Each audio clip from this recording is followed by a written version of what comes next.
Welcome to Tiffin Box TV. I'm your host, Sei Shu. I speak with leaders in the creative industry and beyond who make it a habit of inspiring others, bridging craft and commerce to help you create a sustainable and inspiring business. Today's guest is Srini Rao, the host and founder of the Unmistakable Creative podcast, where he delves into such topics as branding, storytelling, and marketing.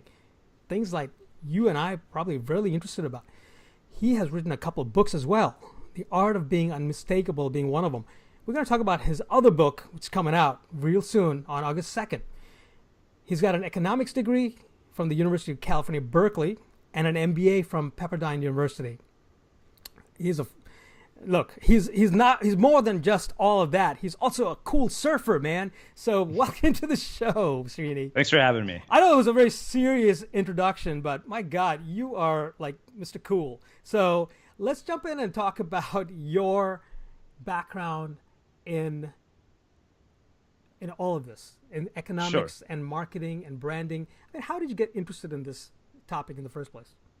Well, you brought up all those different things, and I think part of it is I've somehow built this very sort of multi-hyphenate career, all of which really, could be, put under the label of like artist, because I've been an author, I've been a podcaster, I've been a speaker, I've been a media producer, I've been an event producer. And, you and I were just talking right before we hit record about how photographers tend to only study photographers. And, I think the thing that's interesting about that is that we become very over-identified with labels. And what happens when we over-identify with labels is that we limit our capacity because we only are able to achieve things within the limitations of those labels. So, for example, like nobody would say, okay, you're a podcaster. A natural extension of that is to produce an animated series based on the podcast. Or, a natural extension of a podcast is, hey, you're going to produce an event based on, the people that you've interviewed. And so, like a photographer in a lot of ways is much more diverse in my mind. Like, if you're only limited to the idea that what I do is I take this thing and I shoot pictures of this one particular thing. Well, a camera is a tool that can be used for so many different things, right? It's this very expansive tool. You could be filming videos with it. You could be doing, the amount of things that you could do with it are endless. So where does all this come from? I am sort of the byproduct of a lot of situations that didn't go according to plan in my life. I thought I was going to have this sort of very planned out, domesticated life of, corporate job, marriage, kids, like all the things you think you're supposed to do, like what I call society's life plan. So the thing is, there's two things we don't realize. One is that society's life plan is a negotiable contract, and it always has been. And the problem is that we don't question it. And the other is, for me, despite trying to force myself into that plan, it didn't really work because I didn't do well at most of the jobs I was at. I got fired from almost all of them. And so I found myself in this very odd position at the age of 30 where, I was like, wow, my career has been pretty much a disaster. I have these 2 degrees. I have nothing to show for it, and I can't get somebody to hire me, which means, we're in a different phase. So like really suddenly we went from being for decades in an economy that had rewarded people for fitting in to almost overnight being in one that rewarded people for standing out. So that forces change upon you. Like that's in a lot of ways. Like for me, the decisions that I've made, the projects I've started, yeah, I've been inspired by them. Don't get me wrong. I love what I get to do. I love, the work. But a lot of it was forced upon me. Like I felt that a lot of this started and I had to persist at it because I had no choice.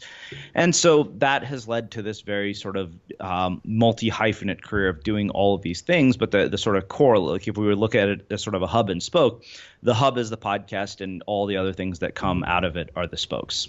Awesome. It's interesting to hear you say that you were forced into making those decisions to go this way and that way. Were you in love with everything that you did though, or was it sort of somebody was twisting your arm to do that?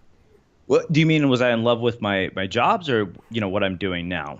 In the sense that you're pushed into making these things with the podcast, And, okay, yeah. And that kind of going in different directions, was that right. Was that intentional? Was it out of pure love of doing it, or was it sort of like, oh So shit, I have to do something now? And no, no. It wasn't like an oh shit, I have to do something. It was kind of in between the two of them, right? It was one of those things like because I was still looking for a job post graduate school, and I did have a day job for about a year. And one of the things that I needed was a way to keep myself from going insane. So it became something that just added, some semblance of meaning to my life that, because when you're searching for a job, it's really depressing. And if you spend all your time doing just that, like if that becomes what consumes your days and consumes your night, you basically have this constant reminder of this thing that's not going well in your life. So basically part of the reason I started all the projects that I did was I needed something that made me feel good. And I think, so in that sense, but when I realized, sometime in the several years after that, okay, wait a minute, I'm really not meant for this whole corporate thing, especially after I got fired from my very last job. In that sense, I think it was forced upon me to try to make this work and to really put in as much effort as I did.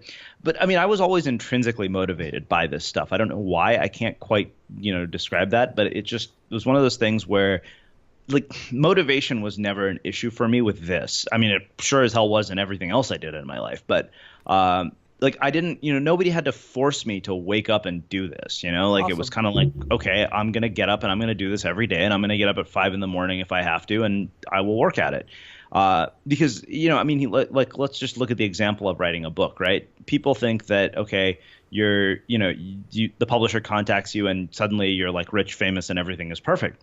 But the reality of it is like you get a contract, they give you a deadline, and they tell you, okay, this is when we're expecting the manuscript by. And that takes self-motivation because nobody is really holding you accountable. Like, your editor will check in because you're not the only author that they're working with. That's right. And so I think I don't have a motivation issue. Like that to me is very clear. And I think motivation is also the byproduct of context. Like when you mismatch talent and environment, then people will appear unmotivated, even if they're not. Let's talk about how you got started. You said the podcast is the hub and everything else you do are spokes out of it. You started out with the podcast, is that right? No, actually I didn't. You started writing a book? So I started writing a blog called The School of Life, and as a byproduct of it, there was a weekly thing called Interviews with Up-and-Coming Bloggers, and one of the guys I interviewed, who was a blogger named Sid Savara, said, he's like, you're a much better interviewer than you are a writer, which is amusing considering, I have a book coming out now. That's right. But he was, at the time, he was right. He said, I think that you're going to have a much easier time producing work that stands out in some way as an interviewer than you are as a writer who's writing a personal development blog, because at that point, like sort of the personal development blogs that were popular were like Leo at Zen Habits and a few others, and they'd already kind of become the dominant personal development blogs. And so he said, I think that your personal development writing is good, but what really sets you apart is your interviews. And so he had the foresight to say, but I think you should spin it out into a separate site. So I don't know if you've listened since the Blogcast FM days or not. I think a lot of people at this point think we fell out of the womb as Unmistakable Creative, and they think that that's what it was. But I mean, we've done a pretty good job burying that old brand because we don't want people to remember that. Like what we want them to know now is Unmistakable Creative. So like you can't really find any of that stuff, but that's how it started. Interesting. Wow. Do you feel like you've pivoted from that old format to a new format, or has your interviewing style changed in any way? Yeah, for sure. So I mean, the old format was really driven by the one thing I think that has always stayed the same is my morbid curiosity. It's like questions, but I think what have really changed probably in the last probably 3 to 4 years is that it became a show that was a lot more about stories than it was about tactics. I jokingly said to somebody, you're never going to walk away from an Unmistakable Creative interview with like a 10-step guide on how to do something. But the funny thing is, you will learn things, you'll come up with insights that you would have never come up with if somebody had given you that 10-step guide. So I think that human beings are naturally wired for story. It's why we listen to shows like the NPR shows. And so, it's very rare that you will see us listed as one of the top entrepreneurship podcasts to listen to. Like we don't fall, like we're rarely, if Pat Flynn and John Lee Dumas are on a list, we're usually not on that list. And, I actually am kind of, to me, that's not a bad thing. Because we don't fit into that category.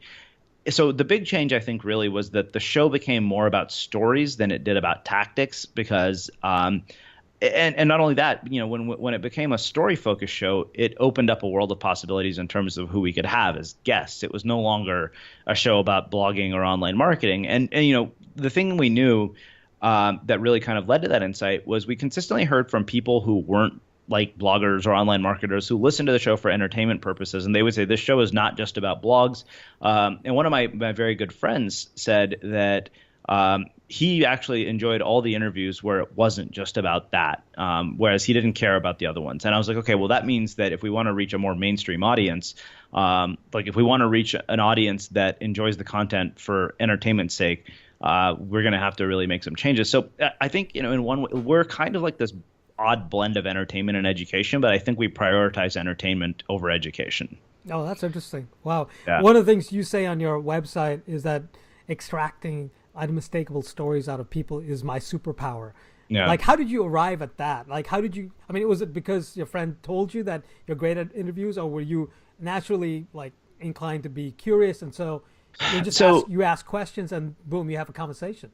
It's a combination of two things, I think. One is, of course, the friend who tells you that, right? Because I think what happens is when somebody, either sets a standard for you to live up to or a possibility for you to live into, you are inspired by that. Like it's I had the very same thing happen when I was in band in junior high when the band director said, you're going to be an all-state band someday. And, this is the day I picked up the instrument and I sucked. I was terrible. But when somebody tells you that, it's motivating. Like if somebody can see in you what you can't see in yourself and they can say that, like it's inspiring. It gives you the inspiration to continue or to try. And so Sid had the foresight to see that I had something there. And I think I had the foresight to listen, like I was like, okay, so that made a big difference. So the early sort of positive reinforcement played a role, but then I started really getting obsessive about it. I mean, it's funny because like my biggest concern right now is that I'm going to plateau. Like I actually was thinking the other day, I was like, okay, because the thing is each time you level up, you reach what is basically a false horizon, right? It's not like it just ends and you've arrived. So I this sounds crazy, but I ordered a book called The Art of the Interview, by this guy named Lawrence Gravel, because I wanted to find out, what could I be doing to get better? Like, how could I get deeper into these conversations? Because, like I know that, there are certain aspects of what I do that are good, but I'm thinking about, okay, how do we level up? Like, I don't want to get to a point of complacency. So, like if what we do next year isn't significantly better than what we did this year versus the year, like that's the idea, right? Like, I look at stuff we did 2 years ago and I'm like, wow, this is terrible. So especially when we bring back a guest, like I just had a woman named Janelle Hanchet back. And like, if I compare the two conversations, they're night and day. And it was only 2 years ago. So I think that's one big thing is really kind of, I'm constantly looking at how to improve it. And, and I pay attention to feedback that people give me. They're like small things. I'll give you one small one that I remember very clearly. Some guest called me on this, and he said, I've been noticing this. He said, I love your interviews, but this is really getting on my nerves. He says, you say, let me ask you this, like after, multiple answers. And I'm like, really? And then I went and listened to it. I was like, holy shit. I'm like, you're right. Sorry about that, man. Thank you for telling me. And he was spot on because I counted how many times I said it during an interview. And I was like, wow, okay, you know what? And I realized it was like a filler phrase. And that's such a small, subtle tweak that one person complained about. But it's stuff like that, I think, that makes you constantly. And so I've had enough positive reinforcement, I think, to continue and to keep improving. One of the things you just said was about the idea of plateauing, and I think this is something that my audience constantly is afraid of. As a photographer, I feel that if I'm not better tomorrow than I was yesterday, it's the same sort of mindset where you want to be better, you want to see growth. What do you suggest for my audience and perhaps for yours as well? What is a good way to quell that fear and make it so that you go with the flow, or you feel the flow a lot more in whatever you decide to do? I mean, what is it that you tell them? Yeah, so there's a couple of different ways to go about this. I mean, one is sort of, looking at your work, asking for feedback on it. That's the most sort of obvious basic one, right? It's like, Right. okay, if I take photos.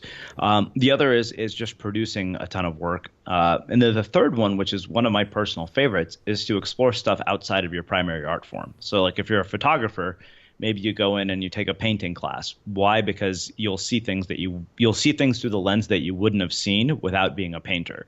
Like I attribute a good amount of what became Unmistakable Creative. Like I can trace it all back to this 30-day drawing project that I did where I spent I literally bought this book called How to Draw in 30 Days. And, I discovered at the end of 30 days that I can't draw worth shit. But the funny Well, thing I is, like, applaud you for that. That's amazing, though.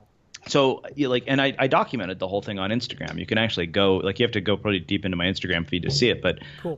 what I realized was that 30 days sparked I mean, like the idea that, like the fact that we have album covers on the website, the fact that there's all this provocative artwork, all that came because of that 30-day project. Like, because I started to see things I would have never seen if it hadn't been for that. I was like, okay, I fortunately came to the realization that I shouldn't be the one doing the artwork, but I can collaborate with artists, so that a good amount of our work involves other creative collaborators. And so, I think exploring stuff outside of your primary domain, what one of my friends, coined as creative cross-training. And I wrote an entire article about this on 99U. If you just do a search for creative cross-training 99U, you'll find it. That's the one I think really pushes people out of their comfort zone and plateau. So like, for me, what does that mean as an interviewer? Like if I have a camera, I will probably, I would do the same thing. I would explore taking pictures because it's not my primary art form, or, reading things that I don't normally read, or trying to find interview subjects that I know are going to be challenging in terms of how to get them to relate to the audience, like that's one of the things. That's how do you take the story of, when somebody else said yesterday, it's like you take somebody like Justine Musk, who talks about the psychology of visionaries, and people like Elon Musk. Well, that's not really relatable to the average person, like how do you take that and bring it to a level that, okay, I can make sense of this, and there's something valuable here. So it's about all of those different things. So it's not any one thing, but I think the big one I would encourage people to do is to push outside of the primary art form, or like if you're a specific type of photographer, try to photograph other things. Gotcha. We should talk about your book, your new book that's coming Sure. out on August 2nd. It's your second, I believe, right? This Or will be third? the third, yeah. So Third? two Okay. self-published books, and this one is the third. This one with the publisher. And it's called Unmistakable: Why Only is Better Than Best. Yes. It's not an easy title to roll off your tongue. Can you explain the title for us, please? Yeah, so it's funny you say that, because originally it was going to be called Why Only is Better Than Best. I was like, absolutely not. I'm like, that's for the very reason that you brought up. I was like, it needs to be called Unmistakable. So here's the thing, right? So the definition of unmistakable, which is what people will often ask. So I define unmistakable as things that nobody else could have done but you. They're so distinctive, so unique. Like, so if you look at an Annie Leibovitz photograph, you can say, okay, you take one look at it, and you're like, Annie Leibovitz took that photo. That's right. There are certain photos you can look at. Like, there's a surf photographer named Clark Little, I believe, and you can look at his photos. You're like, okay, Clark Little definitely took that photo, because nobody else is that fucking crazy to go and sit in like 40-foot surf to take a photo of somebody. That's right. Yeah. So you have all these things, or like my friend Mars Dorian, who's kind of the guy who planted the seed in my head. Like, when Mars does something and it rolls through your Facebook newsfeed, Mars did it. So the idea is that, when you're that distinctive, you're not the best option, you're the only option. And when you're the only option, there's no competition. Therefore, being only is better than being the best. Gotcha. Okay. Well, now I can completely understand your book title. That's awesome. Yeah. And you clearly indicate why you wrote this book, and you say, I wrote this book in order to help you strip away conventional expectations and create your most meaningful, joyful, and unique work. Yeah. Does that mission both surprise you and make you a little nervous? Yes and no. I mean, the thing is, what I'm saying that. So what is our natural tendency, right? Our natural tendency is to look for the approval of authority figures, and we look for the approval of authority figures in so many different ways, right? Like, if we're Indian, it's like, go become a doctor and our parents will approve. Like, that's at its most basic level, but it runs much deeper than that, because the idea of looking to somebody for authority and approval is a deep cultural narrative that has been sort of programmed into you since you were a kid, since you were in school and told to keep quiet when you had right answers. And so the funny thing is we don't realize it, but we do this in our working lives as well. We do this in the creative work that we do as well, because what do? We say, okay, like this person who is the gold standard by which something is judged is the absolute authority. And if they approve or they say I should do this, I'm going to do it. And that's not necessarily a very sophisticated way of thinking about things, right? Like somebody will say, oh, everybody should start a podcast. I'm like, actually, no, that's shit advice. There are plenty of people who shouldn't start podcasts. Like, and I've said this before, it's like there's people who might have an amazing talent. Like, so for example, we're talking about photography. Let's say somebody takes beautiful photos. Like, do we really want them to stop taking amazing photos to become average podcasters? No, that doesn't make any sense. Great point. Yep. So it's about the willingness to one, question authority, two, not look at what other people are doing, but to start bringing intuition and instinct. And like all these things that we want to see exist that don't fit into the mold of what people expect or what is, the standard by which things are judged. Well, that's where unmistakable happens, is when we're not conforming to a certain set of ideals, regardless of who they are. Like the other thing I always say, the ultimate paradox of nonconformity is how many people conform to its ideals. Indeed. Talk to us about the Instigator Experience. Is that something that you're doing every year, every other year? No. It's one of those things, I think, like I've been thinking about this because I know it comes up every now and then in interviews. So Seth Godin once said, if you know it's a project and it's going to end, you might as well make a ruckus. So like it was this very big, very ambitious undertaking. Like most people don't realize, like even if it's a 60-person event, like a smaller event is much more complicated than a bigger event because all the benefits of scalability are gone. And so, it's coordinating really complicated schedules. I mean, hundreds of line items, very big budgets. It's crazy. I mean, so part of why I did it, kind of takes us back to the idea of unmistakable, is I was really fed up with going to the events that I had been to. I kept going to conferences and I was like, this is really boring. Like, why is every conference held in a hotel ballroom? And why are we sitting here listening to somebody talk for 8 hours each day? And then at the end of it, we're so brain dead that all we want to do is get drunk. And, we exchange a few business cards, we go home, and we never talk to those people ever again. Which, honestly, I think that describes 90% of events. And so I thought, well, there's got to be a better way to do this. There just doesn't seem to be. And there's nothing that, and there are events that are phenomenal that really kind of don't fall into that category. For example, Jason Gaynard, who runs Mastermind Talks, which is, like a group of people that's very vetted and incredibly talented people in the room. And so I wanted to do something that basically I created what I wanted to see exist. I created a conference that I've always wanted to go to. And, so it was a really kind of a one-time thing. We tried to do it a second time and it failed, which you'll read about in the book. We just didn't sell enough tickets and, it wasn't meant to be the second time around, which made me think, okay, maybe this is just not meant to be an every year thing. I mean, there's been questions of, are we going to do it again? And right now it's kind of like, no, because it's not lucrative enough. I mean, who am I kidding? I mean, like, here's the thing, right? I think the other thing that's worth thinking about is there's a really weird narrative, I think, in the creative space about making money from your work, like that it inhibits people. And I'm kind of like, okay, you want my honest answer as to why there won't be another Instigator Experience is because it doesn't make enough money for the time that you put into it. There are a lot of other things that could be more lucrative. I mean, not that, that's my sole motive behind why I do things, but I mean, at the end of the day, the end of the day, it's a business, and if it's not making money, you're not in a business. I think that's advice that photographers can also take, because a lot of the times photographers do get into the art form of photography because it is fun to make photographs. But once it becomes a business, then things shift and people need to think about pricing and sales and marketing, and things like that. There's nothing wrong with the art form aspect of it. In fact, you should make plenty of it for yourself and have a blast doing it. But I mean, I think that the idea, like I said, I think there is this sort of narrative of, oh, it's not pure to charge for your work. I'm like, well, that's bullshit.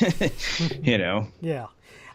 We can definitely talk about that another time. I wanted to mention to my audience that the book launches on August 2nd. It's called Unmistakable: Why Only is Better Than Best. It's by Srini Rao. We've just heard from Srini Rao, who's the co-founder, I guess, not co-founder, the founder of the Unmistakable Creative Podcast. 600 episodes in, my friend. Wow. You should write a book on interviewing, since you know how to do this so well, right? Thanks. Perhaps the next book.